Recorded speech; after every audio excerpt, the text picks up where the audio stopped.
You're listening to BQN. Assimilate the audio.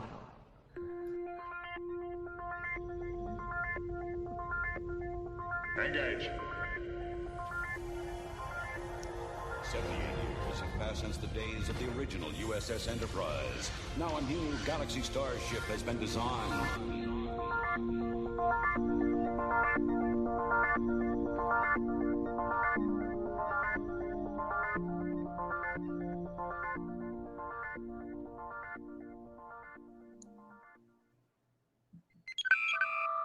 Hailing frequencies open.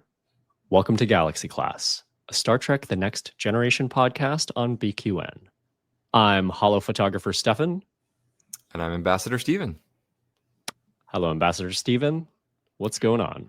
Hey, holo photographer Stefan. Oh, you know, living the dream. Great. What's the dream? The dream is being outdoors more because the weather's nicer.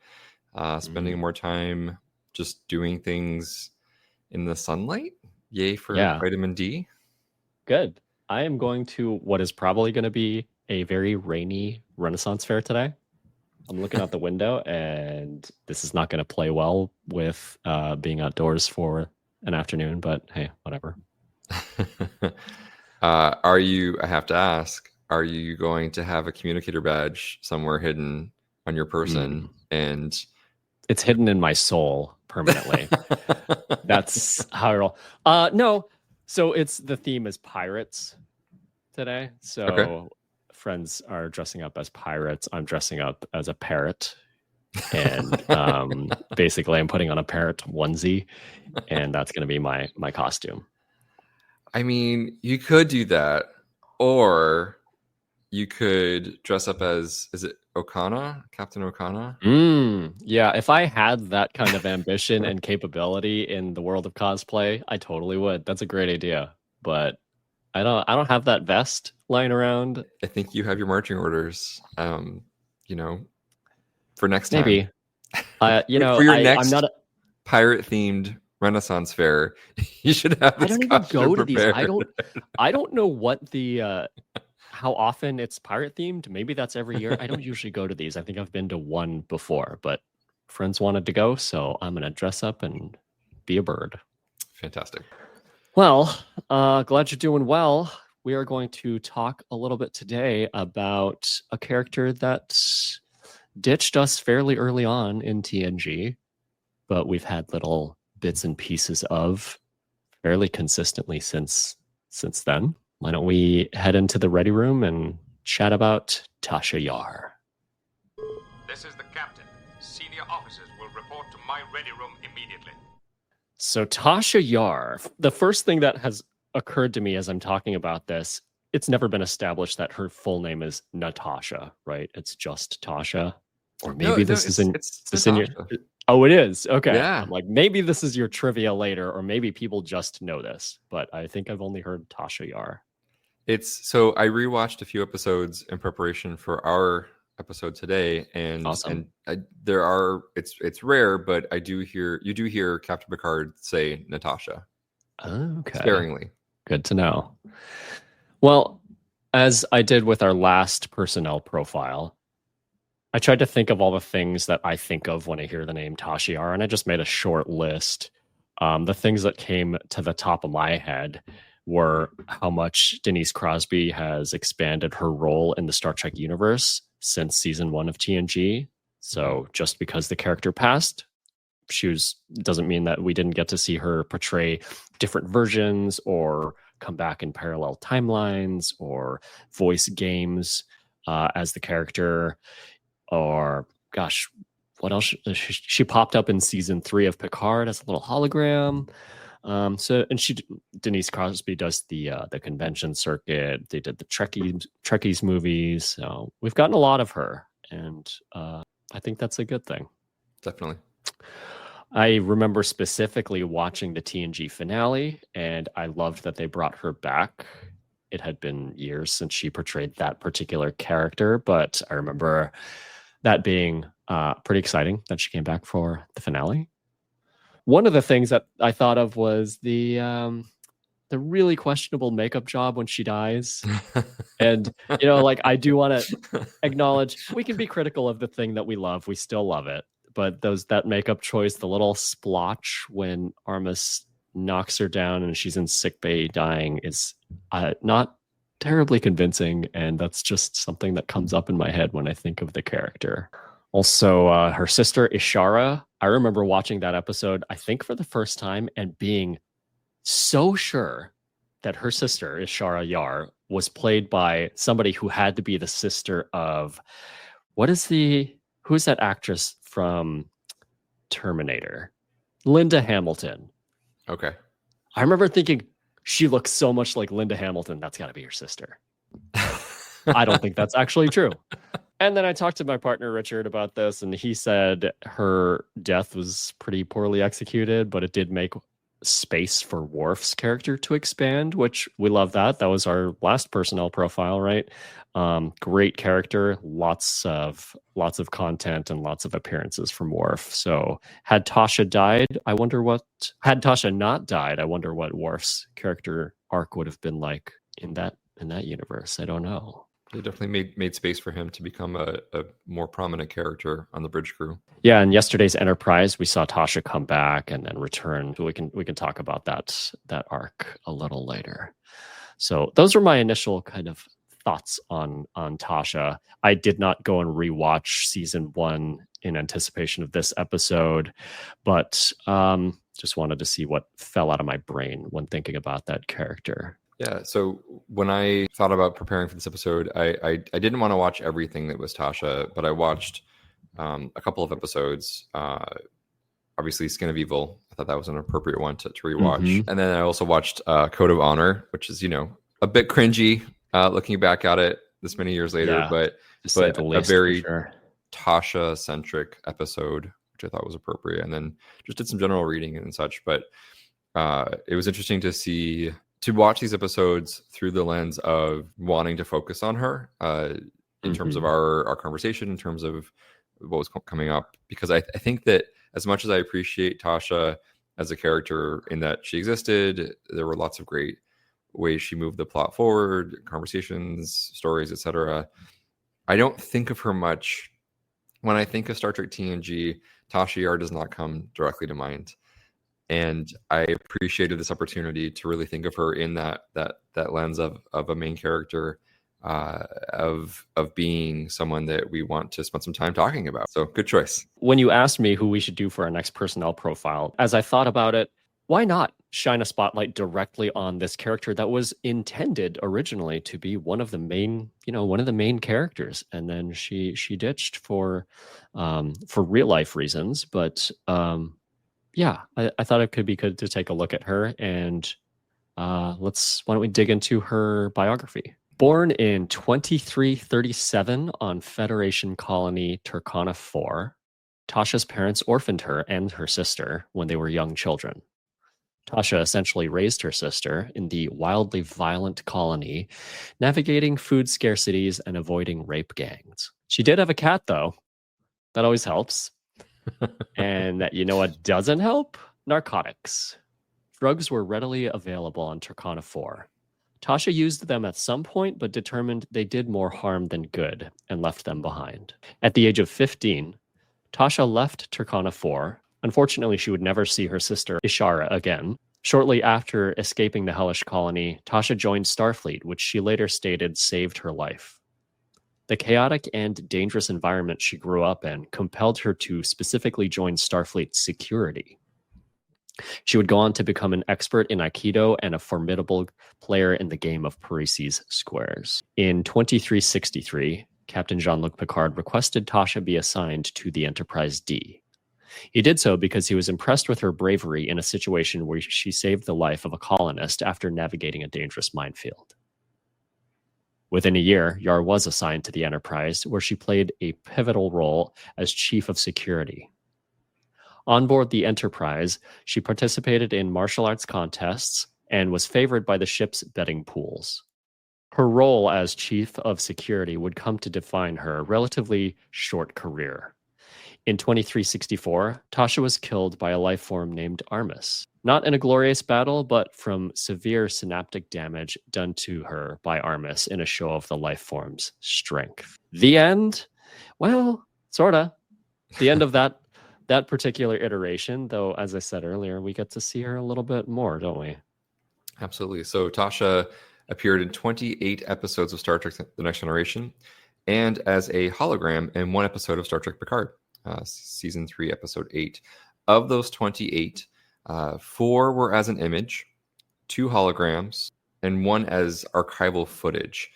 Her initial death was in season 1, episode 23, Skin of Evil. And Denise Crosby, the actress who plays Yar, famously reprised her role in season 3, episode 15's Yesterday's Enterprise, a fan favorite and I think classic TNG episode. Denise later appeared as Romulan Commander Sela in 4 episodes of season 4, The Mind's Eye, Redemption Part 2, and Unification Part 2. She also appeared in the series finale, All Good Things. What's your favorite appearance of Tasha Yar?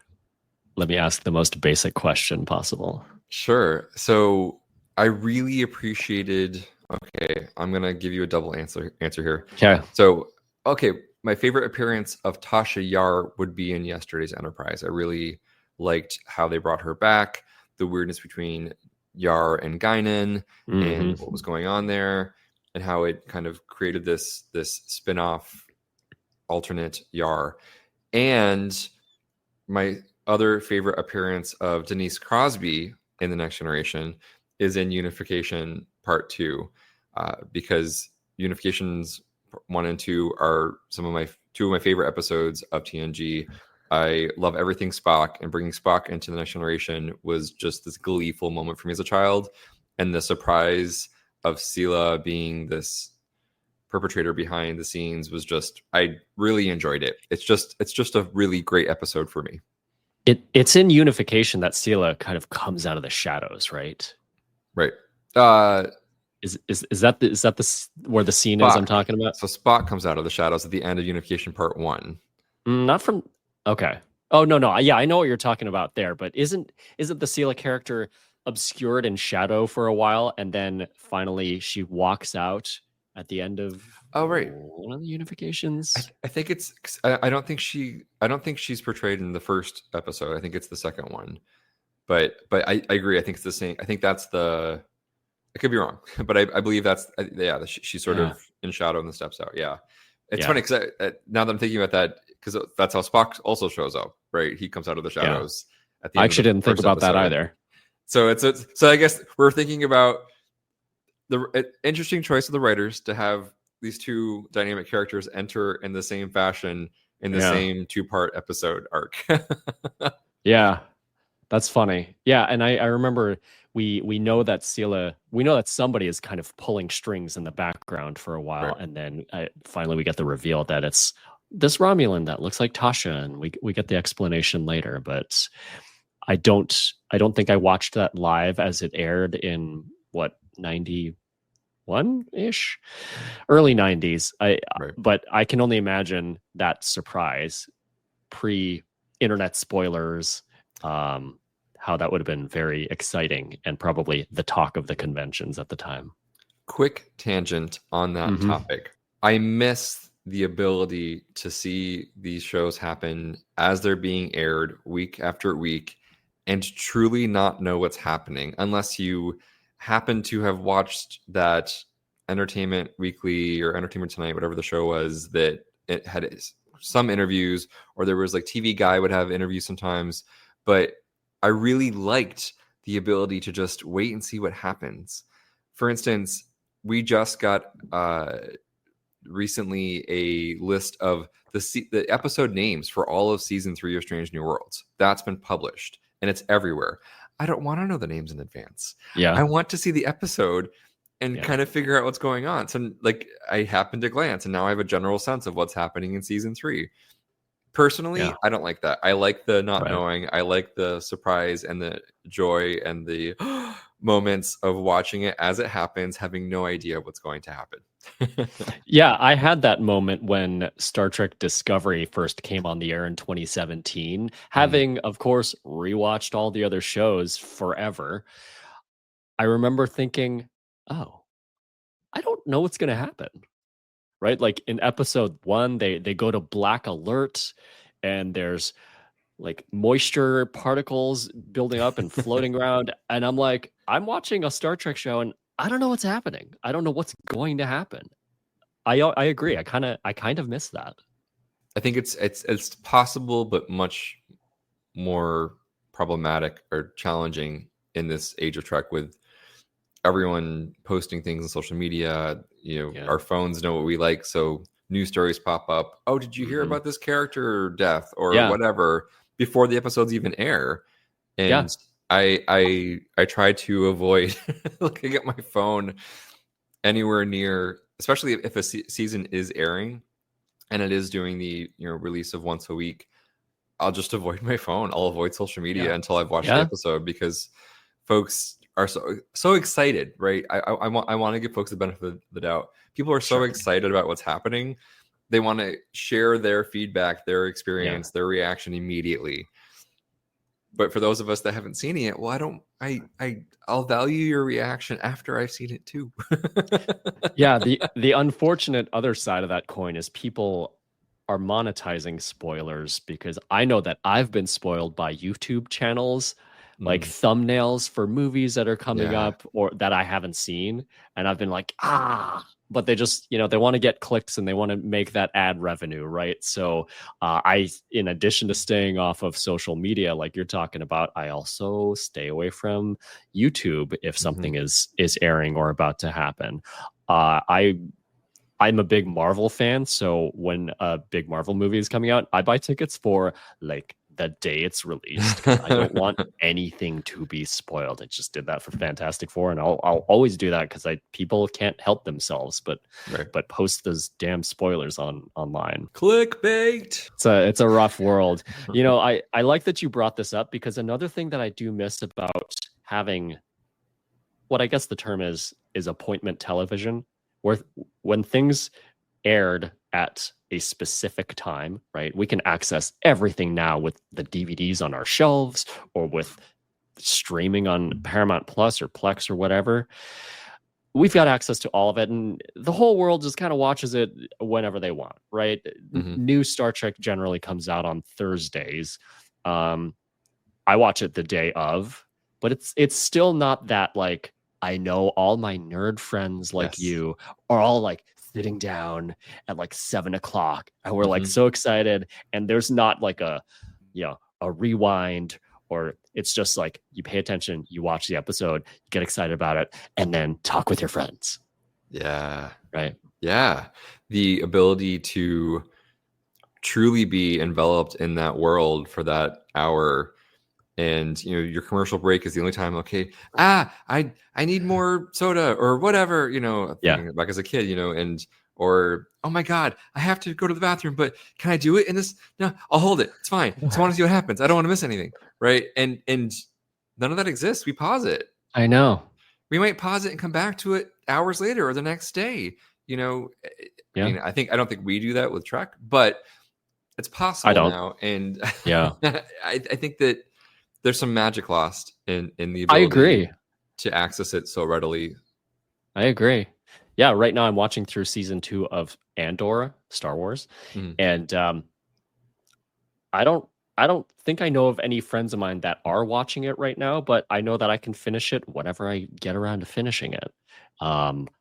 And I do agree, some of the magic is lost, and I don't feel like we're all like on this train the same time like we used to be, but it's fine. It's just a different world. So what do?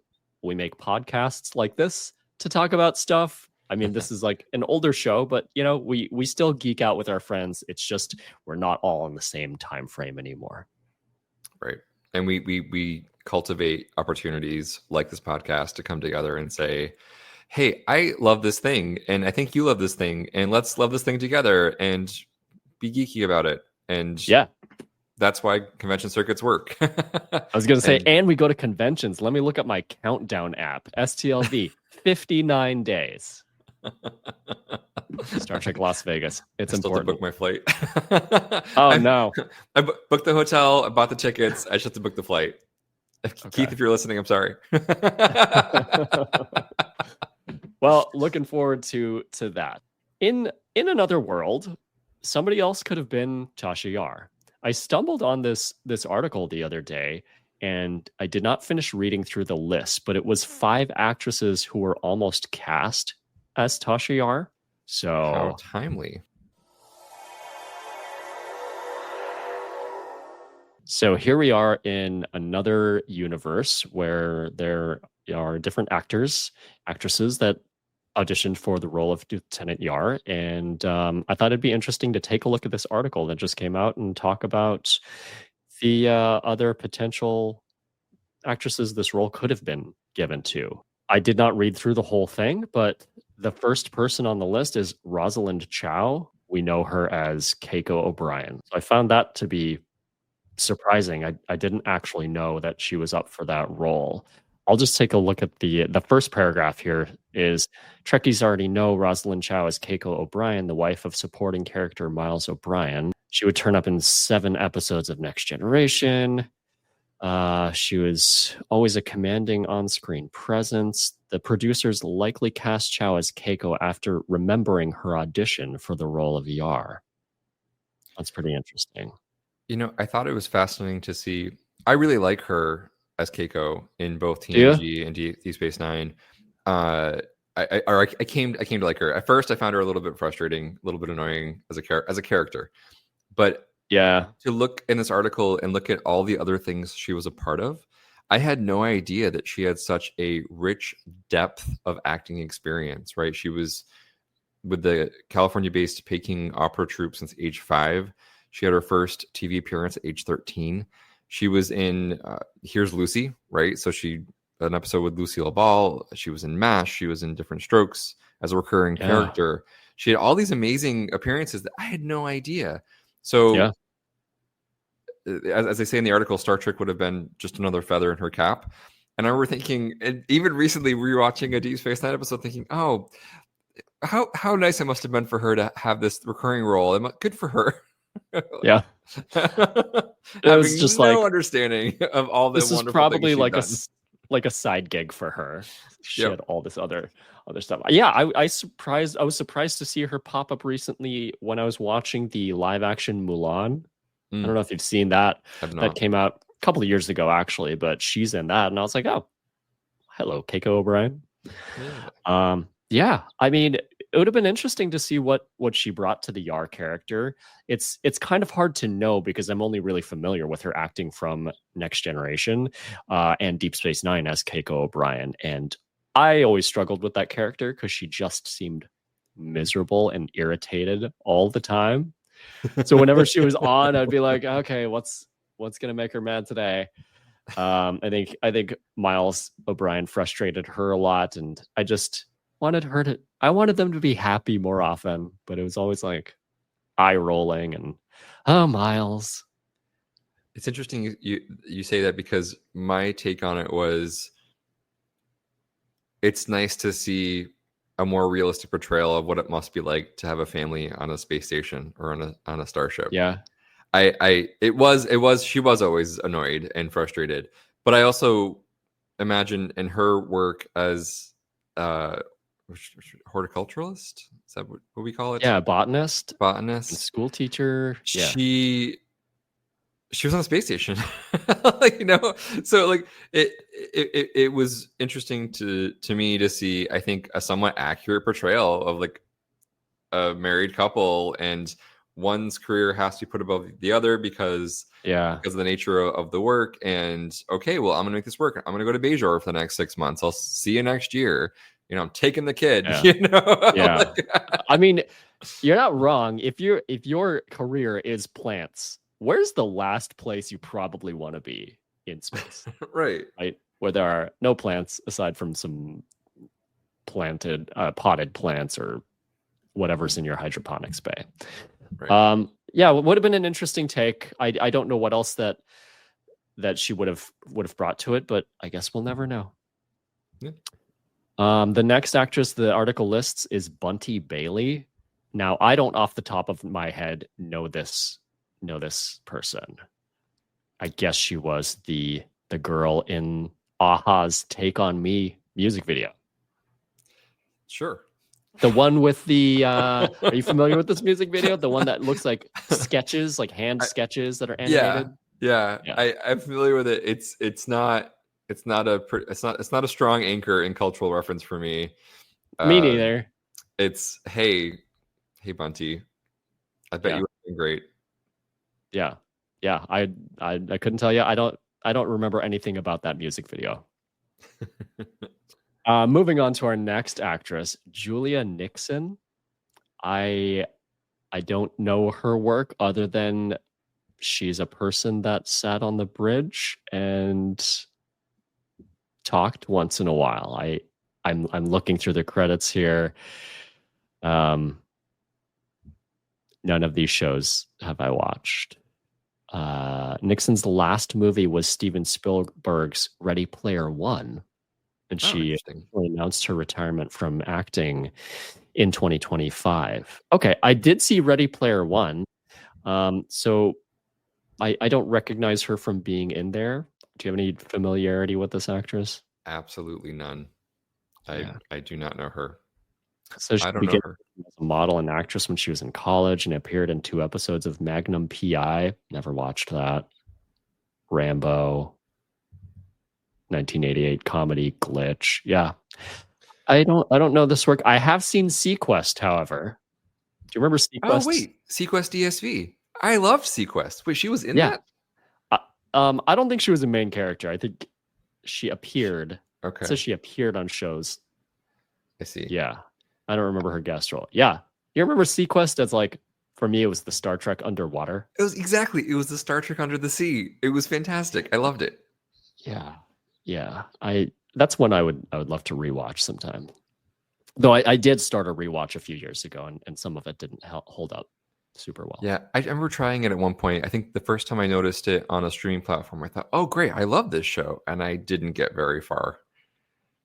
It got a little weird later in the show with like paranormal stuff and aliens. And I don't think it was super coherent in tone or plot. But I recall when it was airing, like behind the scenes, there was lots of stuff happening with the actors, lots of drama. I recall something with the main character. I don't recall what, but something about he in his personal life, he did something that folks weren't happy with. I don't recall the specifics, but I just remember there being lots of drama around the show. Yeah. And they should reboot it. That, in general, I am not a fan of reboots of shows. That said, I would go for a reboot of Sequest. Yeah. And then have them take it maybe in a different direction. Well, the next actress on the list is Leah Ayres. That name doesn't ring a bell to me. Article says she had a sizable resume when she auditioned to play Tasha Yar. She had a role on daytime soap opera Love of Life. Never heard of that one. Mystery soap The Edge of Night. I don't know that one. She played Marsha Brady on a short-lived 1990 reboot of The Brady Bunch called The Bradys. I did not know that existed. I did know that existed. I don't remember watching any of it though. Looks like she also has music video experience. She was in Meatloaf's More Than You Deserve music video. Now, I love Meatloaf. I don't specifically recall that music video, but good for her. Yeah, good for her. Maybe she would have been a great Yar. We'll never know. The last actress listed is Leanne Langland. Does that ring a bell to you at all? I do not know that name. I don't either. She was in the monster movie The Demon Murder Case and the 1987 studio comedy The Squeeze. I don't know those. Yeah, I don't know this actor. The article doesn't show pictures for the last couple of people. So I don't recognize the names alone. Yeah, likewise. I think something interesting from the article that I didn't know was that the actresses you just named were the shortlist for the final casting of Yar, and Denise Crosby was not on that list. She was not one of the shortlisted actors to get the role. So it's fascinating that none of them got it, and she in turn did. I'm happy for the actress. We love Denise Crosby. If you're listening, Denise Crosby, make Trekkies 3. Gosh, I love Trekkies 1 and 2. Have you seen both of those? I maybe have not seen either. Okay, of them. That's okay. I like them both. They're such a fun snapshot of fandom at the times they were made.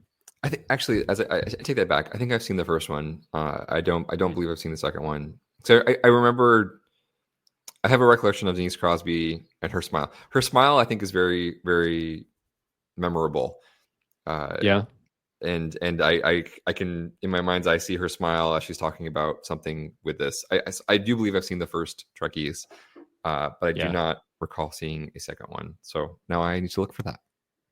It's the first one is super 90s Trek, and I love it.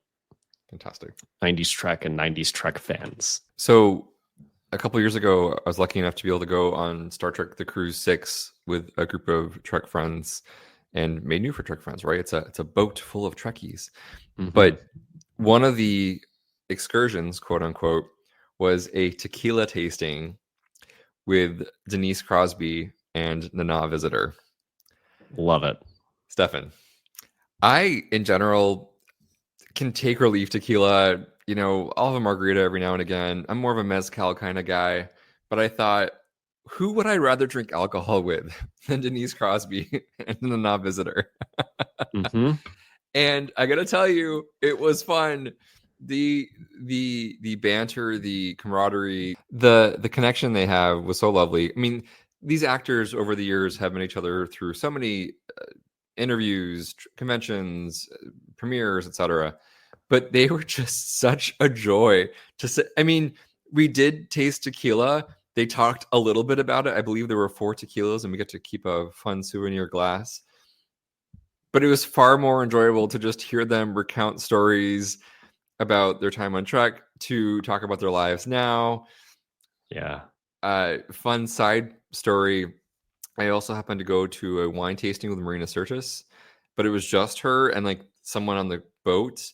But the guy in the boat who knew wine, I don't know if he was their wine director or what, but he had to leave. So she was like, folks, I know I'm part British, but I don't even like wine. I should have been. I hear Denise and Nana are doing tequila. I should be in that one. And yeah, I would love to have the 3 of them together doing a tequila tasting. Before you even brought up Marina, I was thinking, man, wouldn't it be so awesome if Marina was in on that too? Because she's so blunt and she's so direct and so fun. Yeah, she's awesome. So, and I remember the wine tasting. She's just saying, she's like, I don't even really like wine that much. I don't know why they keep putting me in this one. I think it's because I'm part British. Yeah. But it was great. It was great. Yeah. So anyway, Denise was a hoot in real life, and just a joy to spend an afternoon with. And I'm excited that we're talking about her character. What was her favorite tequila? Do you remember? I don't recall. Oh, so here's okay. I don't want to spoil this for fans, but they weren't exactly. It was like 2 kinds of Patron, and like these were not. We were not tasting local tequilas from Mexico, or it wasn't. I think there was one like quote unquote special tequila. I don't recall, but like, it was like there were 2 versions of Patron and something else, and I think the wine tasting actually went deeper into local wines than the tequila tasting. Okay. So I think at some point the comment was made, I'm drinking tequila, it's fine. Like it was just sort of like, yep, this is tequila, still tequila. We like tequila. Yeah, I mean, I am not a big tequila drinker, so if I went on a tequila tasting, I wouldn't know what to expect. But what it sounds like it really was anyway, which is a thing that I would enjoy, which is get kind of drunk with your heroes. Yeah. Right? Yeah, like kinda. That sounds great. I don't need anything more. Yeah. But just what a joy. So listeners, if you get a chance at a convention, or if you're lucky enough to be able to go on the cruise, Denise is just a joy, and she loves the fans. Say hi, be kind, and I will do that someday when I can afford the cruise again. They're so expensive. so expensive. Well, we do love Denise Crosby, and we love the character. Steven, I know you did some deep diving for some trivia, so shall we head in that direction?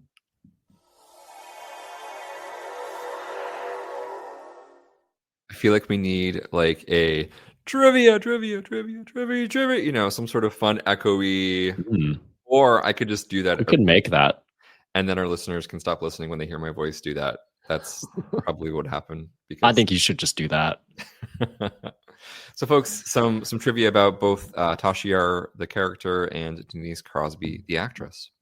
So, when I read this first bit, it absolutely shocked me, but it seems so obvious now. Denise Crosby is the granddaughter of Bing Crosby and Dixie Lee. What? So when you mentioned this the other day, Steven, I was also like, what? Like jaw-dropping. Like, what? Yeah. I mean, I can't think of any other Crosbys. Any. Yeah. But here I am thinking, what? This is astonishing. She's what? Yeah. Anyhow, Yeah, crazy. Fun fact. Though her final appearance during the first season of Next Generation was Skin of Evil, the last episode that Denise had filmed was Symbiosis. So if you look at the show, as Patrick Stewart and Gates McFadden exit the Enterprise cargo bay, Crosby can be seen briefly in the distance waving goodbye to the camera before the doors close. So that's sort of a fun little Easter egg, so to speak, that she planted in there. Mm-hmm. Denise originally auditioned for the role of Counselor Deanna Troi, but was hired as Tasha Yar instead. And this is something that she and Marina talk about on the cruise or on the convention circuit. They both actually auditioned for the opposite roles and then were cast in the roles that they got. So how interesting would it have been to have Denise as Troi and Marina as Yar? I think that would have been so strange. Having seen more of Marina's personality over the years, she would be an interesting security guard, chief of security, right? She's such a no-nonsense, direct personality in real life. So it'd be interesting for her to kind of play that into a chief of security role. I think that would be pretty fun. I agree. Yeah, I think it's a little harder to imagine Denise Crosby as the counselor because I just haven't seen as much of her.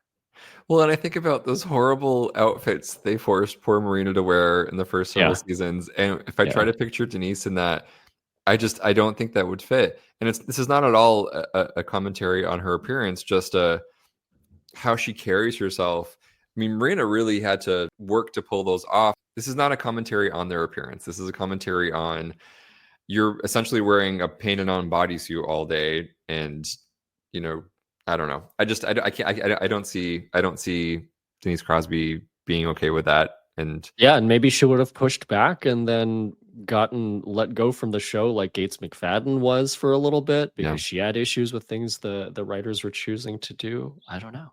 I do think it's important to point out that Marina did push back on other things as well and was able to get those things taken care of. So this isn't it. Yeah. I think that seasons 1 and 2 cringy in certain ways, choices were made, but in the end, happy that they were cast the way they were. I think the characters they portrayed worked well. Yeah. So as Stefan mentioned earlier, Captain Picard asked for Yar after her heroics on a minefield. The planet was called Carnell. So the Carnell backstory seems to imply that Yar met Captain Picard and joined the Enterprise D crew after the ship was launched and was on patrol. But our final episode, All Good Things, makes it clear that Picard met Yar when she piloted the shuttlecraft that first took him to the ship just prior to his assuming command. So this could fit. This could work. That could be how they met. Yeah. And then he looked more into her, or what have you, like into her profile. But interesting how there's so many nuances to Trek, And I think that by and large, writers do an amazing job of keeping that all straight. But it's funny to have these moments of, we were so happy to have Yar in All Good Things, and like it makes this bit of history that we kind of already know a little bit more challenging. Yeah. Yeah. I do remember her being in the shuttle bay in that scene in All Good Things and feeling like, oh, this is interesting. A little pocket of time that we didn't get to see in the original show. Yeah, totally. Yeah. So I think this is maybe one of the most fun facts about Tasha Yar. Interesting facts. I don't know, quirky. While under the inhibition stripping effects of the Psi 2000 virus in early 2364, Tasha apparently became intimate with Data. Hence the reference, later on about Data being fully functional and programmed to multiple techniques. And I think that's so fascinating because Yar, as security chief, I would imagine has to keep a distance with folks. And of all the folks for her to have that encounter with under the virus, Data was probably like the best in terms of, he's an android, he has this great sense of duty and honor, and it would never be an issue. And so much so that we don't even really hear about it until much later. But I think that's what a weird and fun fact. Yeah, it's a weird place to take the character, but I agree. If it's a matter of duty and remaining civil with your coworkers, I guess Data was the right choice. I don't know. It's a weird situation. And I also think that we're putting far more thought into it than the writers did at the time. It's kind of like, this could be fun. Quite possibly. Yeah.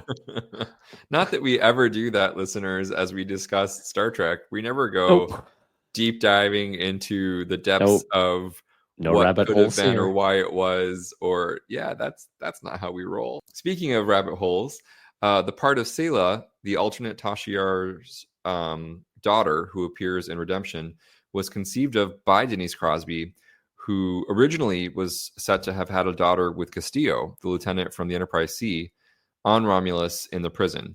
The writers reworked it to be a Romulan daughter. And then the alternate timeline created when the Enterprise C came through the temporal rift sees Tasha still alive and active on the Enterprise D. Her return through the rift with Lieutenant Castillo, with whom she became romantically involved, to face, quote, almost certain death at Naranja 3, led to the survivors being captured and Tasha saving them by becoming a consort to a Romulan general. Selah was born a year later. Selah claimed that the alternate Yar was killed trying to escape when she was 4. Selah, not Tasha. Mm-hmm. Interesting. What do you think of the my whole head around this alternate, the Selah stuff? And Rix, I think that generally I'm happy that Denise Crosby was back on screen. I think it would have been more interesting if Tasha Yar herself returned somehow. I don't think of TNG as a really villains forward show. Yeah. I think Selah she's an interesting villain, and I wish we either got more of her or instead got Tasha to return for some interesting reasons. I think it could be fun to have her revisit the crew after they've had a few years of character development behind them, after Denise Crosby having a couple of years behind her thinking about how she portrayed the character and where she might like to go with that specific character next. But that's what I think. I would have probably liked to see the character come back or gotten much more of Selah. Yeah, that makes sense. I do appreciate that Denise was clever in terms of getting herself back on. I think that we appreciated having, we as viewers appreciated having more screen time with Denise Crosby. It did occur to me as we were researching for this episode, with all of the, especially Marvel Universe alternate timelines information we now have, that it doesn't actually make sense for Selah to exist here. If she was created by an alternate timelines Yar, are we saying that the alternate Yar, when she went back in time, crossed over into the Prime universe and then had the child? But then, right? So yeah, it's like, how do temporal rifts work today? right? Because Star Trek has not always necessarily adhered to the same concept of Sure. how time travel works. Sometimes it's an offshoot branch timeline. Sometimes it's the literal actual past, which changes the present. So I don't know. Yeah. So yeah, because my understanding, right, is that the Enterprise C was from, quote, the prime timeline, but by entering the rift, it creates this alternate timeline, and that alternate Yar goes back to what is our prime timeline. I guess it makes sense. I think that, again, I think this might be an area where I don't need to think too much about it and just say, hey, what a cool storyline. That's that what was we're fun. here for, though. That's true. Yeah. That's true. Yeah. So our original Yar, her death is widely considered to be one of the worst in Star Trek history. Boo. It was so abrupt that it shocked the fans of the show. Though some who found the character annoying were glad to see her off the show, almost all agreed that the death was ignoble and inappropriate for a character who had been a mainstay of the first season and an integral member of the crew. Whether they liked Yar's character or not, fans felt she deserved a better death than she got. What are your thoughts on that? Okay, real talk. I appreciate when a main character gets killed for almost no reason. Once in a while, right? Okay. These are our larger than life heroes, right? But to me, it feels more real in a world where nobody is safe from even some dumb tar creature that just wants to kill somebody to show how strong he is. People are gonna die. Like, just because you're the main character of the show doesn't mean that you can't get taken out by getting randomly shot in the back or a monster killing you. It doesn't always have to be these big heroic ends of their lives. That's my take. I get from like an emotional standpoint, it would have been so much better if she got a much more heroic death. But I also feel like it makes the world feel a little more real when they just get knocked out by something more commonplace. Sure. And this really ties into what I was saying earlier about Keiko, right? Like how like people found she was always annoyed, but that was more realistic. Like that's probably what their life would have been like as a couple on Deep Space Nine. And this people get killed in line of duty in Starfleet. That's just what's going to happen. And yeah, I appreciate that take on it. I think that I don't recall my reaction when I first saw this when it first aired years ago. But I now look at it and think, I guess it's hard to look at it now because we have all this other context that's happened since season 1, right? So if that hadn't happened, this wouldn't happen. So I'm so grateful this happened and da-da-da-da. I don't recall ever seeing Yar's character as annoying. When I found this clip from the Star Trek Encyclopedia, I thought that was interesting. I guess I can see where folks might see that, but I never saw her as annoying. I don't think I did either. Yeah, she was a character. I think maybe she leaned a little far into drama in Encounter at Farpoint, where she's like yelling at Q when he's like in the judge robes and talking about what Starfleet symbolizes, and I think she's a little heavy on that, but that's not an annoyance of the character to me. That's an actor finding what the tone is of the character, like in that scene, and I think she was perfectly fine beyond that. I completely agree. I do think that it makes sense in terms of the actual actors and what they were doing, but Armis envelops Riker and he's like fine, but he like flicks Yar and she's dead, and I don't know. I think that I don't have any strong feelings about how the character died. I think it makes sense. It made sense for the writing. It made sense in terms of the actor leaving the show, but that makeup, the splotch. The splotch. So I mentioned that I rewatched. This is one of the episodes I rewatched in prep for this conversation, and I wonder how much of it is the high quality of visual that our current televisions provide that make it look so awful. I don't know that it ever looked great, and in this one, I rewatched the streaming. I'm traveling currently, so I didn't watch the DVD of the original iteration, but I'm so curious to go back and see that because it was so bad. I went to school for singing and acting, and I learned stage makeup, and I can make a better like splotch with my minimal knowledge. So yeah, I agree. I probably could too, but I don't know. I don't know that it didn't look perfectly fine, like you're saying, on an old like standard resolution TV that was much smaller than what we have now. It probably looked fine. It was probably passable. As I've watched the entire show now in higher definition, I will say it does still stand out as like one of the weaker makeup jobs, but I don't know the story behind that. Maybe they were rushed, or maybe they did think it was perfectly fine, or maybe it was a season 1 budget thing. I don't know, but it's not their finest job. Things. So that's where I'm at with trivia. I did want to bring up, when I rewatched Code of Honor, it was interesting to see Yar's character development in that. So that was episode 3 or 4. It's early on. It's very early on. Yeah, it is early. And we're just getting to know the characters. You know, there's the reality of the actors finding their strides, learning who the characters are, the writers, learning the characters, etc. But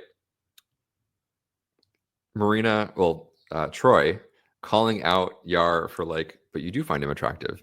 But you so when he's, so listeners, quick recap. They go to meet a planet that has this vaccine that's sorely needed. Millions of people are about to die.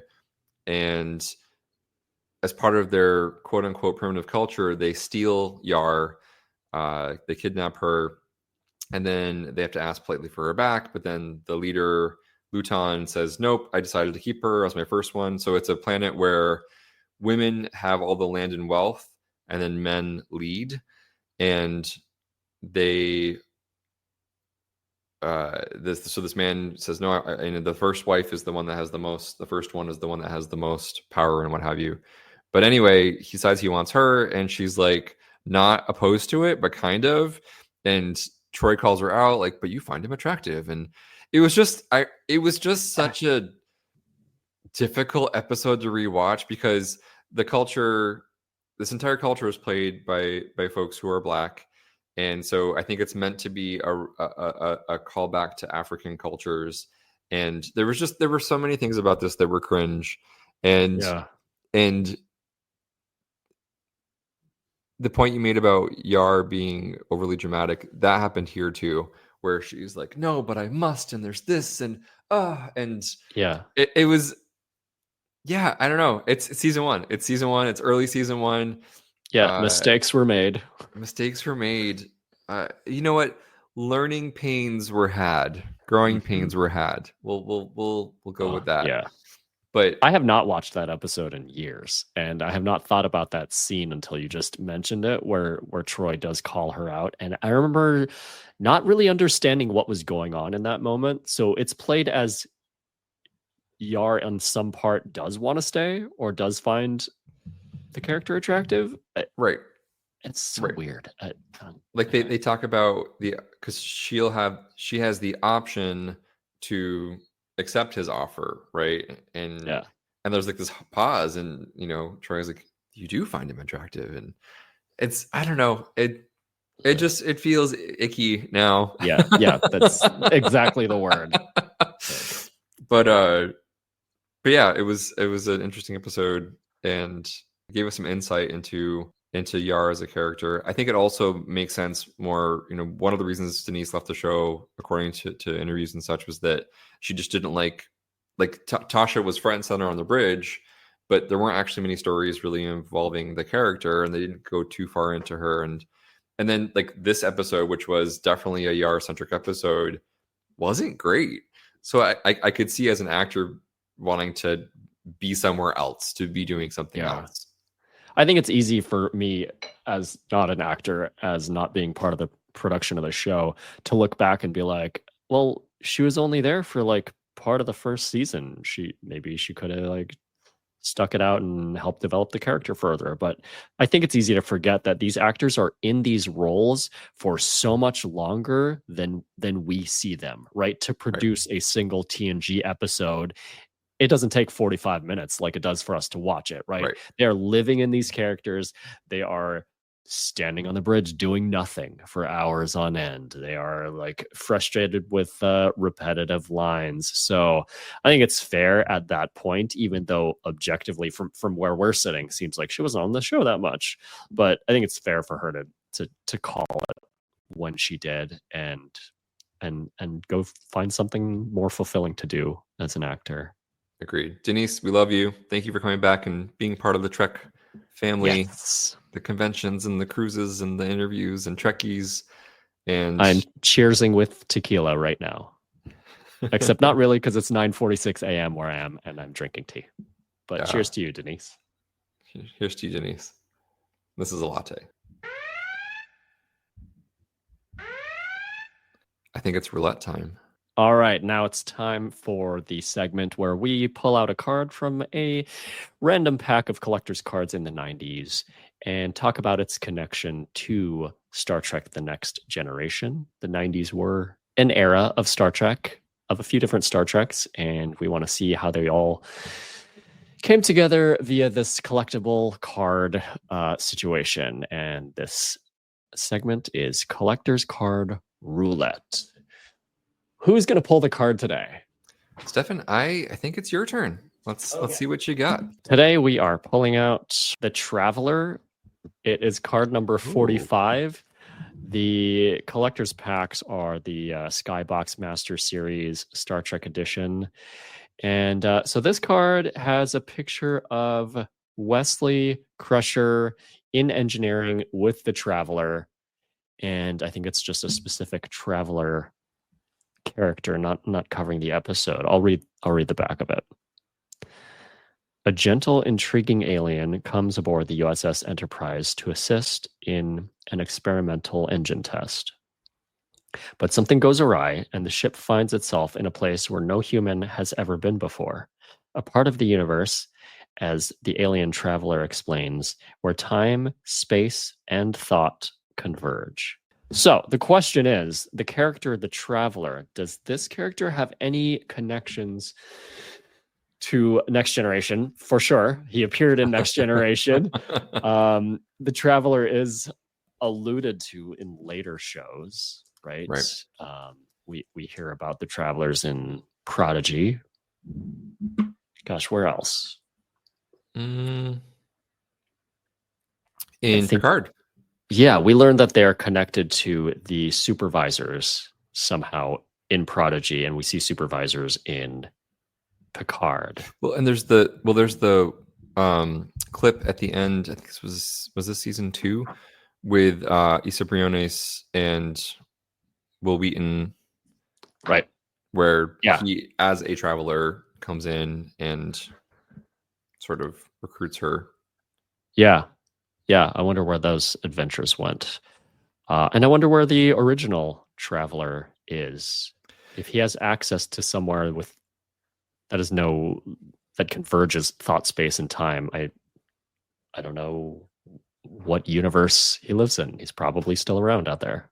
Probably.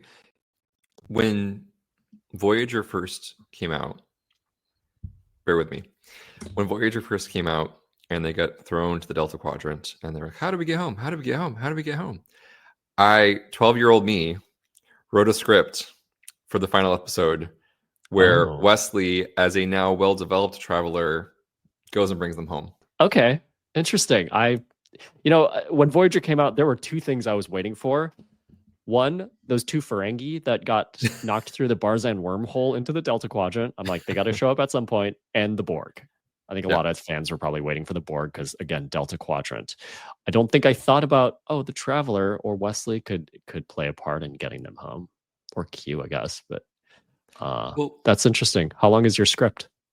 I don't recall. It wasn't super long. I wrote a story. I was 12. I didn't know what I was doing. Fun. But I remember thinking, what a cool full circle moment to have the fully grown adult Wesley as a experienced traveler be able to rescue them. So they have however many years of adventures, but then I don't even recall the bits of it. I just remember writing the script thinking, how clever am I? This is totally what's going to happen. Yeah. Well, I mean, Wesley as a traveler did come back and play a significant role in Star Trek Prodigy. Yeah. So we got to see him have an impact on the universe for sure in that capacity. Yeah. Incoming transmission. What shows are on BQN, you ask? Well, here's a rundown of some podcasts you might be interested in. All Good Things, a Star Trek Universe podcast covering all of Trek, hosted by Amy, Christos, Kelvin, and Kristen. Whether you've got Xbox or Nintendo, check out Bargain Bin Gamer, a YouTube show hosted by Davey and Mitch, self-proclaimed gamers who specializes in reviewing and showcasing affordable video games. Grab your popcorn as you listen to Cinema Z, a film discussion and review podcast showcasing films you probably missed but should definitely check out, hosted by Mark and Matt. Don your apron for the Food Replicator, where Matthew eats and drinks his way through Star Trek Cocktail and 3 cookbooks. Beam Aboard Galaxy Class, a Star Trek Next Generation podcast covering all of TNG, hosted by Steven. In order to not repeat it, listen to History with the Szilagys, a snippet of historical events from around the world, hosted by Chrissy and Jason. For the newest Trek coverage, check out Infinite Diversity, hosted by Chrissy and Thad. Curl up with a good book and delve into Beta Canon with Peter, host of the Trek Book Club on Twitter and Bluesky, and his companion Trek Book Club podcast. Test your Trek knowledge with Treksperts Quiz, a Star Trek quiz show hosted and written by Davey and MC. If you're a member of Starfleet Federation or Planetary Union, go check out Union Federation, covering current Star Trek and the Orville, which we all know is really a Trek show, hosted by Kyle, Kevin, Amy, and Haley. Head over to YouTube and watch The View Screen live on Sundays, your Trek-inspired talk show hosted by Kelvin and Amy, with new 8-week seasons in the spring and fall. Spill the tea with Christos while he discusses current Trek news and events and explores the world of fandom via guest interviews, all with an LGBTQIA+ perspective on What's the Tea Bev. And for our patron members, we have the Hive Mind with script readings and roundtable discussion, It's Green, a cornucopia of topics, and Amy's Math Moments, a quick look at math moments in Star Trek. You can keep up with all of these shows by following the network at BQN Podcasts on Instagram and Bluesky. We know you have a choice of podcasts to choose from, and we thank you for listening to BQN. Assimilate the audio. We would love to hear what you thought of today's episode and hope you'll join us on our Facebook group, the BQN Collective, BQN Podcasts on Bluesky, or our Discord server to continue our discussion there. Links can be found in the show notes.